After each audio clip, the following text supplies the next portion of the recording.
Okay, so today we're going to talk about the tier 2 match fixing allegations, because obviously that's a pretty big deal coming off the back of Sean Gare's video. I'm not going to do just like a pure react like, oh my god, oh wow, we're not going to do that. We're going to talk kind of more about the aftermath and what's, potentially going to happen in the future, because I think personally that's more interesting. Here's the thing with Sean's video, right? And if you want to watch Sean's video all the way through to get your, kind of own take on it, then I suggest you go and do that, right? Because there's parts of this video, like some of the VOD review stuff that Sean did, that some people don't fully agree with, and there's other parts that I think people do agree with, and I think that this is the main part, right? The kind of first part of this video, with the screenshots and stuff, a very clear, like, hey, if you throw this game, I'll give you some money, like with, actual screenshots, I offer 50,000, 40,000 guaranteed, like the screenshots, I think in the early part of this video are very, very, everyone can get on board with that, right? That like, oh yeah, this is what, organizing to fix a game looks like, right? Like you've got the betting slips in there, you've got the DMs of that kind of being offered to players, and we have that because some players obviously refuse to do it, but I think most people agree it would be naive to suggest that every single pro player that got offered, 20, 30, 40 grand to throw a game, or sometimes just a map, it would be naive to think that they all said no, right? And so therefore it is very likely that match fixing is going on. Now, in some of the evidence that Sean provided, when he's going through his VOD review, I know that there are some rounds in there that people will go, oh, well, this just looks like, this could just be bad Valorant, right? It's tier 2 Valorant, it could be just bad Valorant. And I'm going to show you some rounds now from 2024, of some pretty shocking Valorant, right? That if there was like rumors of like, oh, this game might have been fixed, you would point to these kind of rounds and go, ooh, that might be suspicious, right? But obviously these games that I'm now showing you, they weren't fixed. It's just that bad Valorant can happen, even to tier 1 teams, even to good tier 1 teams. There have been some horrific Valorant played, and I've watched a lot of pretty poor Valorant in my time. And so when I was, looking at some of those rounds from Sean, I'd think like, oh, well, this could just be bad Valorant, right? It doesn't necessarily have to be match fixing. Some of them, I will admit, did look really quite bad. But, there were others in there that I did think like, this could just be, bad Valorant. And it's tough to really say. But the thing is, I do just want to make the point here that whether you think that all of the things that Sean went through or not, is match fixing or cheating or whatever Sean is accusing them of, the main point is, at the start of that video, I think almost everyone can agree, like, oh yeah, people were getting offered to fix the games.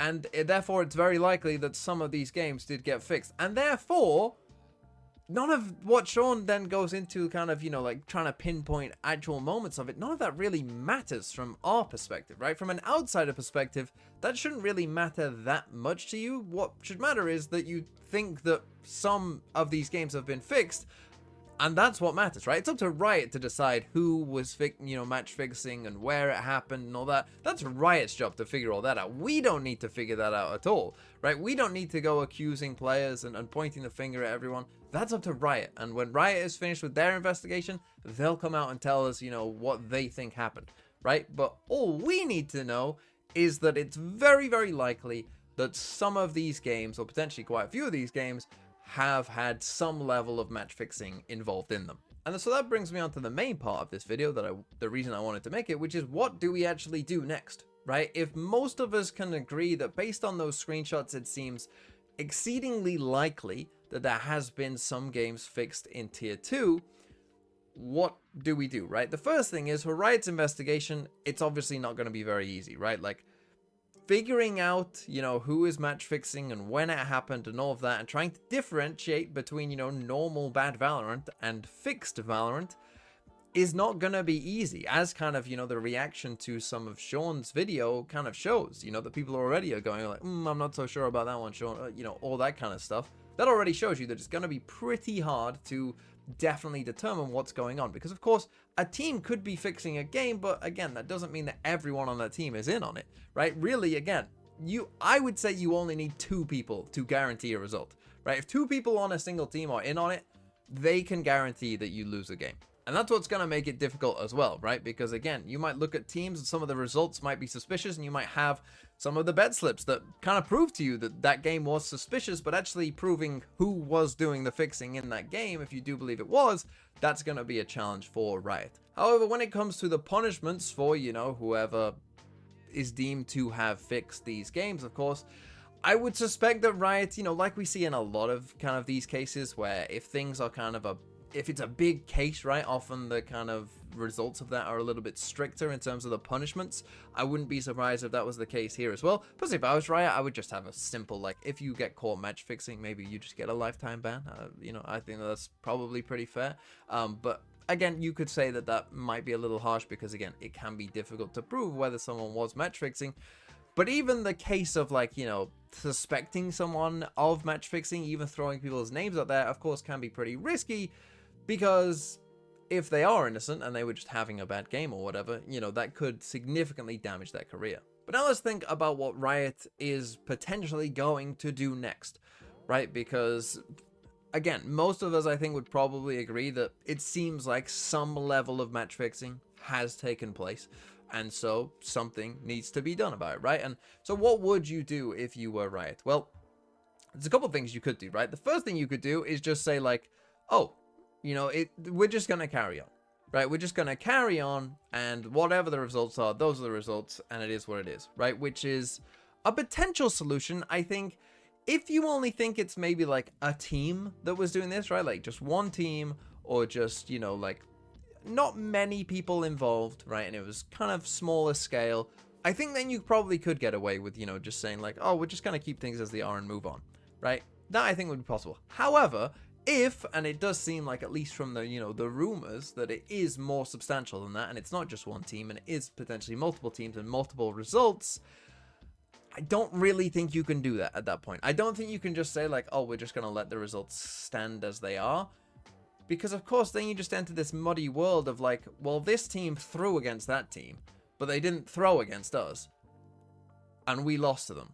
So how is that fair, right? That this team got a free win and we didn't, and maybe we missed out on playoffs because we didn't get a free win because our odds weren't good enough, and they weren't too big of an underdog, or, all of these things, right? Like, and I think if that's happened multiple times, in multiple occasions, I just don't see how Riot could turn around and say, yep, we know that multiple of these games aren't as they should have gone and weren't fair, but we're just sticking with it anyway. Because then essentially it just becomes like, oh, sorry, they didn't throw against you, right? Sorry that, the match fixers decided that you weren't the blessed team, right? It just wouldn't make sense. So then I think the second solution to this, if it is kind of in that sense of like, we're pretty sure that there's a fair amount of match fixing going on here, then I think what's possible is that they might just scrap stage 2, right? You might just say that stage 2 essentially doesn't exist.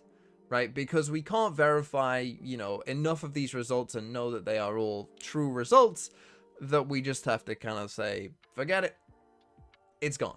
That I think is a possible solution that, wouldn't be too problematic overall, and maybe they could make stage 3 kind of worth more, kind of add the kind of stage points, the circuit points, kind of add that on to kind of stage 3, to make stage 3 therefore worth more, so everyone still kind of has a bit of a chance going into stage 3, right? That could be one way that Riot tries to deal with this as well.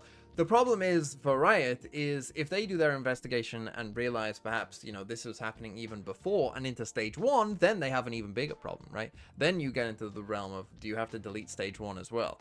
Right, at which point are we confident that, stage 3 is enough? Are we confident that stage 3 won't be somewhat compromised? I don't know. As long as the two teams that go to Ascension aren't kind of compromised in any way, like, it'll be okay, right? We'll all kind of move on. We'll get past this. The problem is, if this investigation does take a really long time, then it does start to get a little bit worrying that you start to, if it's drifting into stage 3 as well and still nothing has come out, and then it's like, oh, teams that we think might be match fixing are actually doing pretty well, and it looks like they might qualify for Ascension. Then, of course, it becomes a massive, massive problem if Riot has to decide, well, we can't let this team go because we think that they have fixed some matches in the past. As I say, just going off what people are doing in game isn't often going to be the easiest thing. It might even be easier for Riot to get concrete, actual proof from, getting screenshots, getting DMs, stuff like that. Yeah, this is a really unenviable position for Riot, and perhaps it's made even more strange by the fact that the tournament is still going on and some of these teams maybe still have some suspicion on them, and that is a very strange position to be in. And so yeah, we'll have to see, but I would not be surprised if it is kind of widespread that maybe they do just nullify the results of stage 2. Maybe all these games will become absolutely meaningless.